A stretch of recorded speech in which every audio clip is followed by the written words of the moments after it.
Hello guys, সবাই কেমন আছেন? আশা করি সবাই খুব ভালো আছেন। তো আমি আল্লাহর রহমতে খুবই ভালো আছি। তো গাইস, আজকে আমরা জানতে পারবো এই বছরে মুক্তি পাওয়া আন্ডার প্যারিস নামের একটি মুভি সম্পর্কে। যে মুভিটিতে কিছু ভয়ানক সামুদ্রিক হাঙর ফ্রান্সের প্যারিস শহরে ঢুকে ধ্বংসযজ্ঞ চালাতে থাকে, আর যার ফলে অনেক সাধারণ মানুষ মারা যায়। আর বিশেষ করে এই মুভিটিতে আমাদের বাংলাদেশের হাসিনা আপার মতন এক স্বৈরাচারী প্রধানমন্ত্রীকে দেখানো হয়, আর যেই প্রধানমন্ত্রীর বালপাকনামির কারণে অনেক সাধারণ মানুষ মারা যায়। তো যাই হোক, শেষ পর্যন্ত তারা কি সেই হাঙরগুলোর হাত থেকে এই শহরকে বাঁচাতে পারবে? আর এটা দেখার জন্য আমাদেরকে সম্পূর্ণ ভিডিওটি দেখতে হবে। তো গাইস, চলুন আর কথা না বাড়িয়ে মূল ভিডিওতে চলে যাই।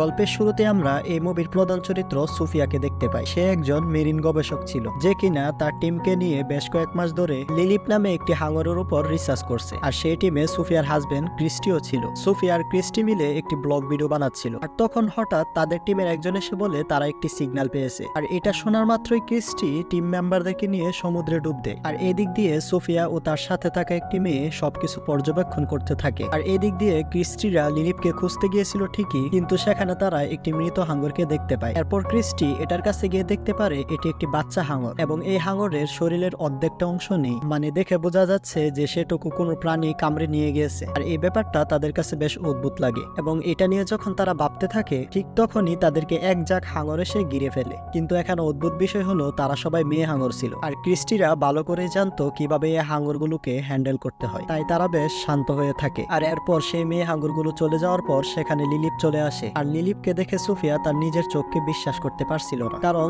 যে হাঙরটাকে তারা 3 মাস আগে 2.5 মিটার সাইজের দেখেছিল সেটা এখন 7 মিটারেরও বেশি বড় হয়ে গিয়েছে। আর এমন অস্বাভাবিক গ্রোথ দেখে সুফিয়া ভীষণ অবাক হয়ে যায়। আর তাই ক্রিস্টিকে সে লিলিপের বডি থেকে স্যাম্পল নিয়ে আসতে বলে, যাতে তারা সেটার উপর রিসার্চ করে লিলিপের গ্রোথের রহস্য বের করতে পারে। আর এখানেই সুফিয়া সব থেকে বড় ভুলটি করে, কেননা ক্রিস্টি যখন স্যাম্পল নেওয়ার জন্য লিলিপের গায়ে ইনজেকশন পুশ করে, আর তখনই লিলিপ খেপে যায় এবং ক্রিস্টিদের উপর অ্যাটাক করে। আর সে মুহূর্তের মধ্যে সেখানে থাকা সবার শরীর ছিন্ন বিচ্ছিন্ন করে ফেলে এবং পুরো সাগরের পানি রক্তাক্ত হয়ে যায়। এসব দেখে সুফিয়া নিজেকে কন্ট্রোল করতে পারে না, আর তাই সুফিয়া সমুদ্রে ঝাঁপ দেয় তার সাথীদেরকে বাঁচানোর জন্য। তবে ততক্ষণে অনেক দেরি হয়ে গিয়েছিল, যার ফলে লিলিপ সেখান থেকে চলে যায়। আর তাই সে সেখানে শুধুমাত্র শরীরের কিছু টুকরো অংশ ছাড়া আর কোনো কিছুই খুঁজে পায় না। আর ঠিক তখনই আবার লিলিপ এসে সুফিয়ার উপর অ্যাটাক করে, আর এতে করে সুফিয়ার পা লিলিপের গায়ে বাঁধা একটি জালের সাথে আটকে যায়। এরপর লিলিপ তাকে টেনে সমুদ্রের গভীরে নিয়ে যেতে শুরু করে, আর সেই জায়গায় পানির অতিরিক্ত প্রেসারের কারণে সোফিয়ার নাককাল থেকে রক্ত বেরোতে শুরু করে। তবে সৌভাগ্যবশত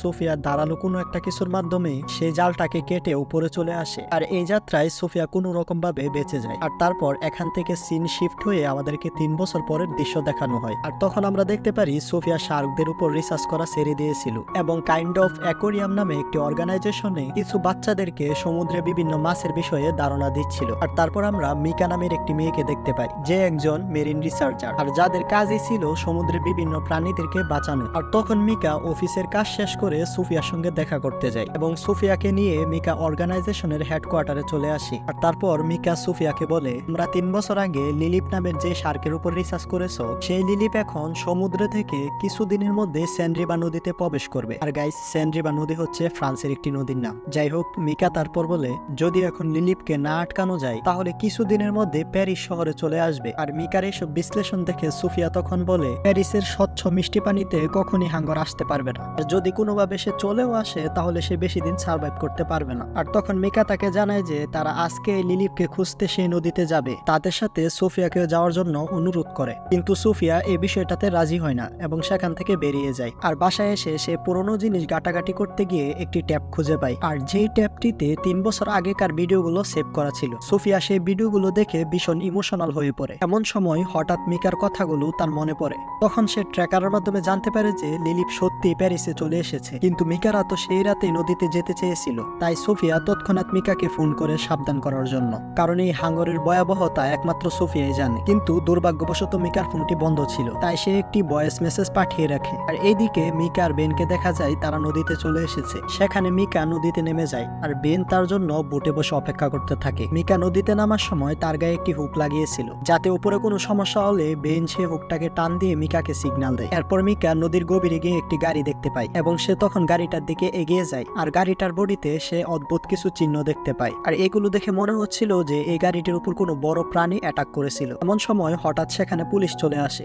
তখন বেন সেই হুক ধরে টানতে শুরু করে, কিন্তু মিকা পানি থেকে উঠতে চাইছিল না, তাই সে হুকটা খুলে ফেলে। আর এদিকে পুলিশকে কাছাকাছি আসতে দেখে বেন সেখান থেকে পালিয়ে যায় আর মিকা পুলিশের হাতে ধরা পড়ে যায়। আর পুলিশ মিকার কাছে এত রাতে নদীতে নামার কারণ জানতে চাইলে তখন মিকা বলে যে সে একজন মেরিন গবেষক, তাই পানিতে থাকাটাই তার জন্য স্বাভাবিক। তবে পুলিশ এই বিষয়টাকে বিশ্বাস করে না, কেননা এত রাতে এই নদীতে নামাটা স্বাভাবিক নয়। আর তখনই সুফিয়া সেখানে পৌঁছে যায় মিকাকে বাধা দেওয়ার জন্য, কিন্তু সেখানে সে গিয়ে দেখে মিকাকে পুলিশ ধরে নিয়ে যাচ্ছে। আর তাই সুফিয়া সেখান থেকে চলে আসে। আর এইদিকে মিকাকে থানায় নিয়ে যাওয়ার পর পুলিশ মিকাকে জিজ্ঞাসাবাদ করে জানতে পারে যে ওই নদীতে একটি বিশাল বড় হাঙর আছে। তবে পুলিশ তার কথাটি বিশ্বাস করে না, কারণ তাদের জানা মতে হাঙর কখনো মিষ্টি পানিতে সার্ভাইভ করতে পারে না। তো তারপর দিন সকালে নদীর গভীরে থাকা সেই গাড়িটাকে পুলিশ উদ্ধার করে আর সেই গাড়িটির ভিতর একটি লাশ দেখতে পায়, যেটা দেখে সবাই ভীষণ ভয় পেয়ে যায়, কারণ লাশটার প্রায় অর্ধেক অংশই ছিল না। দেখেই বোঝা যাচ্ছিল যে কোনো বড় প্রাণী সেটাকে কামড়ে নিয়ে গেছে। ঠিক সেই সময় আবারও সুফিয়া লিলিপকে ফলো করতে করতে সেই নদীর পাড়ে পৌঁছে যায় আর সেখানে গিয়ে পুলিশের সাথে তার দেখা হয়। সুফিয়া পুলিশকে জানায় যে সে একজন মেরিন গবেষক আর এই লাশটা দেখে সে পুলিশকে বলে যে নিশ্চিতভাবে এই কাজটা হাঙরের। আর তখন মিকা পোল্টি নিয়ে পুরো দোষটা সুফিয়ার গায়ে চাপিয়ে দেয়। সে বলে যে সুফিয়া তাকে নদীতে নামতে বলেছে। তখন সুফিয়া বিষয়টাকে অস্বীকার করে, কিন্তু পুলিশ তার কথা মানতে চায় না, তাই তাকেও পুলিশের সাথে থানায় যেতে হয়। থানায় নিয়ে যাওয়ার পর পুলিশ অফিসার আদিল সুফিয়াকে নিয়ে যায় তাদের কমিশনারের কাছে। আর তখন সুফিয়া তাদেরকে ট্র্যাকারের কথা বলে, যে ট্র্যাকারটির মাধ্যমে লিলিপকে ফলো করছে, কিন্তু এই বিষয়টাকে কমিশনার বিশ্বাস করে না। তারপর কমিশনার তার টিমকে এই বিষয়টা পার্সোনালি ইনভেস্টিগেশন করতে বলে। আর সেই কথা মতো আদিল তার টিমকে নিয়ে ওই নদীতে ডাইভ করার প্রস্তুতি নেয়। তখন সুফিয়া তাদেরকে বোঝানোর চেষ্টা করে যে এই অবস্থায় নদীতে যাওয়াটা বিপজ্জনক, তারা বাইরে থেকে লিলিপকে ট্র্যাক করতে পারবে, কিন্তু আদিলরা তার কথায় পাত্তা দেয় না। তখন মিকা তাদের সাথে যেতে চাইলে আদিল তাকে নিষেধ করে দেয়। তারা শুধু সুফিয়াকে নিয়ে লিলিপকে খোঁজার উদ্দেশ্যে রওনা হয়। তবে মিকাও চুপচাপ বসে থাকে না, সে একটা সাইকেল নিয়ে সুফিয়াদের ফলো করতে শুরু করে। এদিকে সুফিয়া ট্র্যাকারের মাধ্যমে আদিলদের গাইড করে লিলিপের কাছে নিয়ে যায়। এরপর কিছু পুলিশ পানিতে নেমে যায় পুরো বিষয়টাকে ঘেঁটে দেখার জন্য। তারা সেখানে গিয়ে লিলিপকে দেখতে পায় না ঠিকই, কিন্তু হাঙরের উপস্থিতি বুঝতে পারে। এর ইমাজে সুফিয়া সবাইকে জানায় যে লিলিপ তাদের খুব কাছাকাছি চলে এসেছে। এমন সময় হঠাৎ সুফিয়ার ট্যাবে লিলিপের সিগন্যাল আসা বন্ধ হয়ে যায়। তখন পানিতে থাকা পুলিশগুলো ভয় পেয়ে দ্রুত উপরে উঠে আসে। আর তখন সুফিয়া বুঝে উঠতে পারছিল না যে হঠাৎ কি হয়ে গেল। যাই হোক, তারা সেফলি উপরে উঠে আসার পর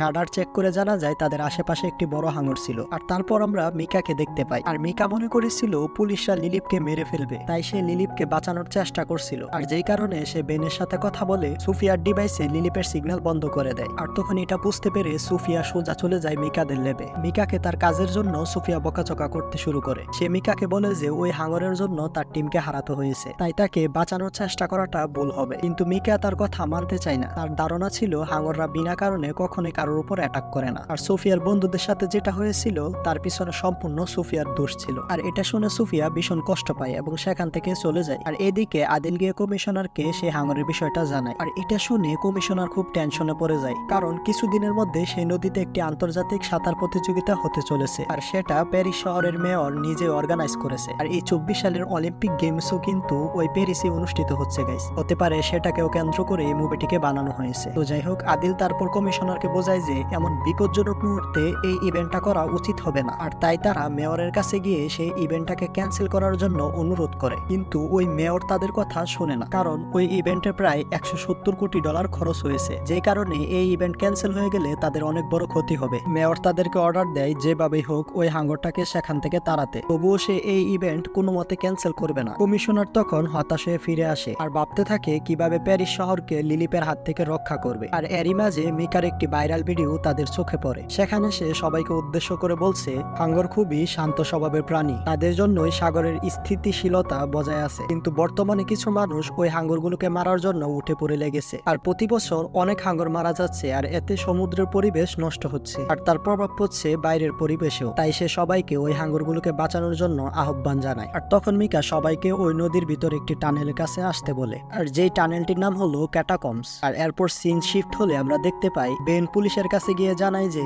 মিকা আজ রাতে ওই হাঙরটাকে বাঁচানোর জন্য নদীতে যাবে। আর সে এটাও জানায় যে সে মিকাকে বাধা দেওয়ার অনেক চেষ্টা করেছে, কিন্তু কোনো লাভ হয়নি। সেটা শুনে পুলিশ তৎক্ষণাৎ মিকাকে আটকানোর জন্য ক্যাটাকম্বসের উদ্দেশ্যে রওনা হয়। এদিকে মিকার ভিডিও দেখে উৎসাহিত হয়ে অনেক অনেক মেরিন সোভিয়েত সেই রাতে ক্যাটাকম্বাসে পৌঁছে যায়। মিকা তাদের সবাইকে নিয়ে পানিতে নামতে যাবে, এমন সময় পুলিশ সুফিয়াকে নিয়ে সেখানে পৌঁছে যায়। কিন্তু পুলিশকে দেখেও মিকা থেমে থাকে না, আর সে পানিতে ঝাঁপ দিয়ে দেয়। তখন পুলিশরা তাকে পানি থেকে উঠে আসার জন্য অনুরোধ করে, কিন্তু মিকা তাদের কথায় পাত্তাই দেয় না। আর এরই মাঝে সেখানে একটি বাচ্চা হাঙর চলে আসে, তবে এই হাঙরটি লিলিপ ছিল না। মিকা এই হাঙরটির গায়ে ধীরে ধীরে হাত বুলাতে থাকে, যাতে সে প্রমাণ করতে পারে হাঙর আসলে কারো ক্ষতি করে না। আর এটা দেখে সুফিয়া তাকে সাবধান করে দেয়। সে চিৎকার করে বলতে থাকে এটা আসলে একটি লিলিপের ফাঁদ। লিলিপে সাধারণ হাঙরটার মাধ্যমে মিকাকে বশ করার চেষ্টা করছে, আর এটাই হচ্ছে লিলিপের সব থেকে ভয়ানক দিক, কারণ সে মানুষের মন অনেক ভালোভাবে বুঝতে পারে। কিন্তু মিকা কোনো কিছুই কানে তুলে না। আর তারপর সেই বাচ্চা হাঙরটিকে সে কিছুক্ষণ আদর করে, এরপর সেটা সেখান থেকে চলে যায়। তবে সুফিয়া যেহেতু ভালোভাবে লিলিপের অভ্যাসগুলো সম্পর্কে জানতো, তাই সে মিকাকে দ্রুত পানি থেকে উঠে আসতে বলে, কারণ কিছুক্ষণের মধ্যে লিলিপ আবার তার উপরে অ্যাটাক করবে। সুফিয়ার কথা শুনে পুলিশরাও বারবার মিকাকে উপরে উঠে আসতে বলে, তাই মিকা একটু গাবড়ে যায়, কিন্তু তাও পানি থেকে উঠে আসে না। এবং দেখতে দেখতে সেখানে লিলিপ এসে মিকাকে কামড়ে ধরে এবং পানির গভীরে টেনে নিয়ে যায়। গাইস, একটা কথা আছে না, অল্প বয়সে পাকিলে বাল, দুঃখ থাকে চিরকাল। তো যাই হোক, এই দৃশ্য দেখে সেখানে থাকা সবাই ভয় পেয়ে যায়। তারা লিলিপের হাত থেকে বাঁচার জন্য সেখান থেকে পালানোর চেষ্টা করে। তারা খুব ভালোভাবে বুঝে যায় যে সব প্রাণীরাই আসলে নিরহ হয় না, আর সবাইকে বাঁচিয়ে রাখাও সম্ভব নয়। কিছু কিছু প্রাণীদের চেয়েও নিজেদেরকে বাঁচিয়ে রাখা খুবই প্রয়োজন। কিন্তু দুর্ভাগ্যবশত সেখানে পানি থাকায় এবং জায়গাটা ছোট হওয়ায় তাদের মধ্যে অনেকেই দৌড়াতে গিয়ে পা পিছলে নদীর মধ্যে পড়ে যায়। আর তখনই সেখানে লিলিপ সহ আর অনেকগুলো হাঙর এসে একের পর এক ধ্বংসযজ্ঞ চালাতে থাকে। সুফিয়া আর পুলিশরা মিলে তাদেরকে অনেক বাঁচানোর চেষ্টা করে, কিন্তু হাঙরের হাত থেকে বেঁচে ফেরা তো এত সহজ নয়। তবে পুলিশও হার মানে না, ওই লোকগুলোকে বাঁচানোর জন্য আপ্রাণ চেষ্টা চালিয়ে যায়। আর তখনই পুলিশের দুইজন অফিসার পানিতে পড়ে গিয়ে হাঙরের শিকার হয়। আসলে তারা কেউ কল্পনাও করতে পারেনি যে ওই নদীতে এতগুলো হাঙর থাকতে পারে, এবং কি সুফিয়া নিজেও বুঝতে পারেনি। যাই হোক, তারা কিছু মানুষকে বাঁচিয়ে নিয়ে সেখান থেকে বেরিয়ে আসে এবং আহতদেরকে দ্রুত হসপিটালে নিয়ে যায়। এসব দেখে সুফিয়া অনেক আপসেট হয়ে পড়ে। তার অতীতের কথাগুলো খুব মনে পড়ে। এত কিছুর পরেও তার কিছুই করার ছিল না। সে কোনোভাবেই লিলিপকে বসে আনার উপায় খুঁজে পাচ্ছিল না। আর তখন আদিল তাকে গিয়ে সামলায় আর তাকে বোঝায় যে এসবের জন্য সে দায়ী নয়। আর তখনই সেখানে একটি মেয়ে অফিসার এসে তাদেরকে আবারও ডেকে সেই ক্যাটাকম্বসের দিকে নিয়ে যায়। সেখানে গিয়ে তারা দেখে সেই বেবি হাঙরটা মরে বেশি উঠেছে। আসলে লিলিপ নিজেই সেটাকে মেরে ফেলেছে, কারণ সে যাকে দিয়ে একবার তার কৌশল অ্যাপ্লাই করে তাকে আর বাঁচিয়ে রাখে না। তখন সেই মৃত হাঙরটাকে সুফিয়ার কাছে হ্যান্ড ওভার করে দেওয়া হয়, যাতে সেই হাঙরের উপর সুফিয়া রিসার্চ করতে পারে। তো সুফিয়া ল্যাবে এসে অদ্ভুত কিছু বিষয় লক্ষ্য করতে পারে, যেমন এই হাঙরটার বয়স খুবই কম ছিল। তার দাঁত এবং শারীরিক গঠন থেকে বোঝা যাচ্ছিল যে তার বয়স 2 মাসের বেশি নয়। কিন্তু অবাক করা বিষয় হচ্ছে সে অল্প বয়সে প্রেগনেন্ট হয়ে গিয়েছিল। আর তখন সে এই বিষয়টা আদিলকে জানায়। আরো একটি বিষয় সুফিয়ার কাছে অদ্ভুত লাগে, আর সেটা হলো এই হাঙরের সাইজ, কারণ সাধারণ হাঙরের তুলনায় এই হাঙরের সাইজটি অনেক বড় ছিল। আর এটা দেখে সুফিয়া বুঝতে পারে যে এটা লিলিপের সন্তান। এরপর সে ওই হাঙরটার পেট কাটলে সেখান থেকে অনেকগুলো বাচ্চা হাঙর বেরিয়ে আসে। আর এটা দেখে আদিল ভীষণ গাবড়ে যায়, কারণ এখান থেকে বোঝা যাচ্ছে যে ওই হাঙরগুলোর প্রজনন ক্ষমতা অনেক বেশি, অর্থাৎ তারা যতগুলো হাঙরকে ক্যাটাকম্বসে দেখেছে সেখানে তার থেকেও বেশি থাকার সম্ভাবনা আছে। তখন সুফিয়া তাকে আরো একটি অদ্ভুত তথ্য জানায়, আর সেটা হলো এই হাঙরগুলো প্রেগনেন্ট হওয়ার জন্য কোনো পুরুষ হাঙরের প্রয়োজন পড়ে না। তাদের শরীরের একটি বিশেষ বৈশিষ্ট্যর কারণে তারা নিজে থেকেই মা হতে পারে, এবং এই প্রজাতির হাঙর খুবই রেয়ার এবং হিংস্র হয়। সেই সাথে তাদের সব পরিবেশে খাপ খাইয়ে নেওয়ার একটি অদ্ভুত শক্তি থাকে, যার কারণে তারা প্যারিসের স্বচ্ছ মিষ্টি পানিতেও টিকে আছে। আর এইসব দেখে পুলিশ অফিসার আদিল খুব টেনশনে পড়ে যায় এবং দ্রুত এই বিষয়টি কমিশনারকে জানায়। আর কমিশনার তখন বুঝতে পারে যে এখন এই ইভেন্টটা বন্ধ করা ছাড়া আর কোনো উপায় নেই, কারণ সাঁতার প্রতিযোগিতারা নদীতে ঝাঁপ দিলেই মৃত্যু অবধারিত। তাই সে আবারও মেয়রের কাছে গিয়ে এই ইভেন্ট বন্ধ করার অনুরোধ করে। আর এবার সুফিয়াকে সাথে নিয়ে যায়, যাতে সুফিয়া পুরো বিষয়টা মেয়রকে বুঝিয়ে বলতে পারে। আর তখন সুফিয়া পুরো বিষয়টা মেয়রকে খুব সুন্দরভাবে বুঝিয়ে বলে, কিন্তু মেয়রের তাতে কিছুই যায় আসে না। সেটা দেখে সুফিয়া খেপে গিয়ে মেয়রের সাথে তর্ক করতে শুরু করে। আর তখন মেয়র অপমান করে সুফিয়াকে সেখান থেকে বের করে দেয়। তবুও সে কোনোভাবে এই ইভেন্ট ক্যান্সেল করতে রাজি ছিল না। উল্টো সে কমিশনারকে বলে বসে যে এখন থেকে পুলিশকে এই বিষয় নিয়ে মাথা ঘামাতে হবে না, সে আর্মিকে এই বিষয়টা হ্যান্ডেল করার দায়িত্ব দিয়ে দিবে। সেটা শুনে পুলিশ কমিশনার মাথা নিচু করে সেখান থেকে চলে আসে। তো যাই হোক, তারপরের দৃশ্যে আমরা দেখতে পাই কমিশনার বসে বসে ভাবতে থাকে, যদি এইভাবে চুপচাপ বসে থাকে তাহলে তো শহরের মানুষ এবং কম্পিটিটররাও বিপদে পড়বে, কারণ আগামীকাল সকালে সেই আন্তর্জাতিক সাঁতার প্রতিযোগিতা শুরু হবে। তাই পুলিশরা মেয়রকে না জানিয়ে হাঙ্গরকে আটকানোর প্ল্যান বানানো শুরু করে। তারা সিদ্ধান্ত নেয় যে তারা ওই ক্যাটাকম্বসে বুম ব্লাস্ট করবে, এতে করে সেখানে থাকা হাঙ্গরগুলো মারা যাবে। আর এত জায়গা থাকতে তাদের ওই জায়গাটা বেছে নেওয়ার কারণ হচ্ছে ওই এরিয়াতে হাঙ্গরগুলোর আনাগোনা বেশি দেখা গিয়েছে। এরপর আদিল তার টিম মেম্বারদের কাছে জানতে চায় যে তাদের মধ্য থেকে কে কে এই মিশনে তাদেরকে সাহায্য করবে। তখন ওইখানে একজন অফিসার বাদে বাকি সবাই তাদের সাথে নদীতে নামার সিদ্ধান্ত নেয়। আসলে ওই অফিসার ভয় পাচ্ছিল তার স্ত্রী এবং সন্তানের কথা চিন্তা করে, তবে সবাইকে অংশ নিতে দেখে সে সবাইকে সাপোর্ট করার সিদ্ধান্ত নেয়। তো তারপর দিন প্ল্যান অনুযায়ী তাদের মধ্য থেকে 2 জন অফিসার ক্যাটাকম্বসের দিকে রওনা হয়। আর অন্যদিকে সুইমিং কম্পিটিশনের জন্য বিভিন্ন কম্পিটিটররা বিভিন্ন দেশ থেকে আসা শুরু করে। আর কিছুক্ষণের মধ্যে সেখানে সেই মেয়র উপস্থিত হয়। তখন সাংবাদিকরা মেয়রের কাছ থেকে জানতে চায় যে এই নদীতে থাকা হাঙ্গরের কথা যে জানা গিয়েছে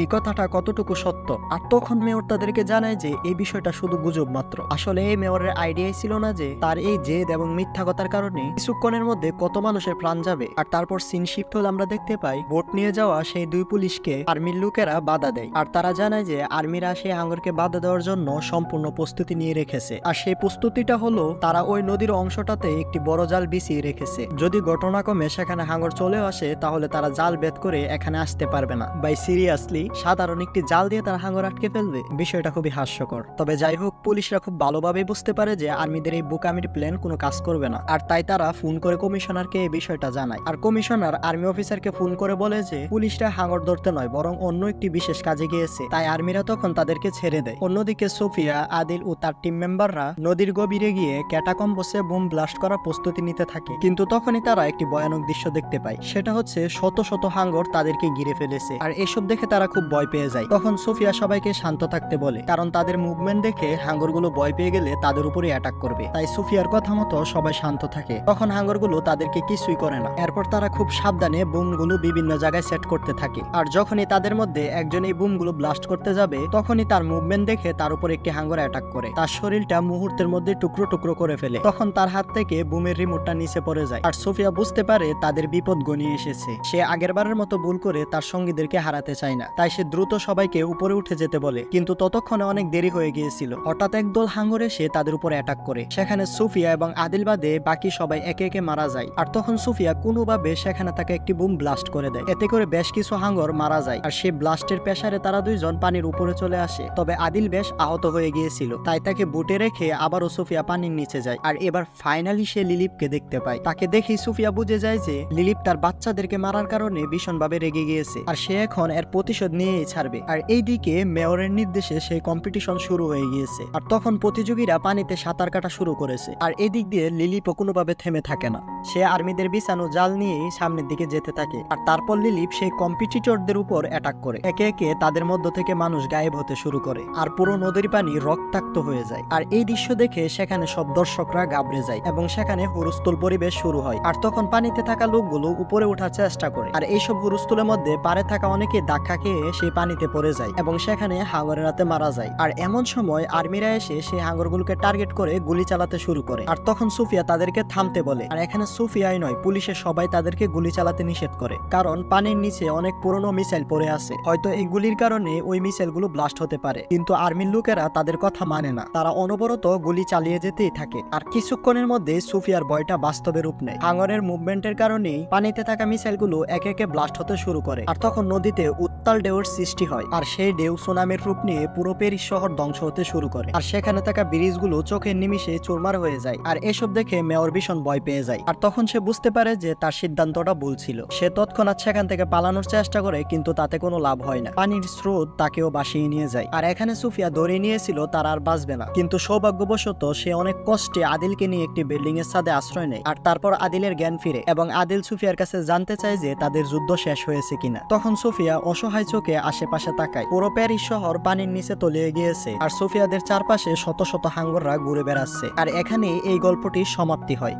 তো যাই হোক গাইস, আমি আমার সাবস্ক্রাইবারদের উদ্দেশ্যে একটি কথা বলতে চাই। সেটা হলো, আপনারা যারা আমার সাবস্ক্রাইবার, আপনারা এই ভিডিওর কমেন্ট বক্সে একটি করে কমেন্ট করে যাবেন, কারণ এই কমেন্টগুলো আমি স্ক্রিনশট দিয়ে সারা জীবনের জন্য স্মৃতি হিসাবে রেখে দেব। তো যাই হোক গাইস, সবাই ভালো থাকবেন, সুস্থ থাকবেন এই কামনা করে আজকের মতো বিদায় নিচ্ছি।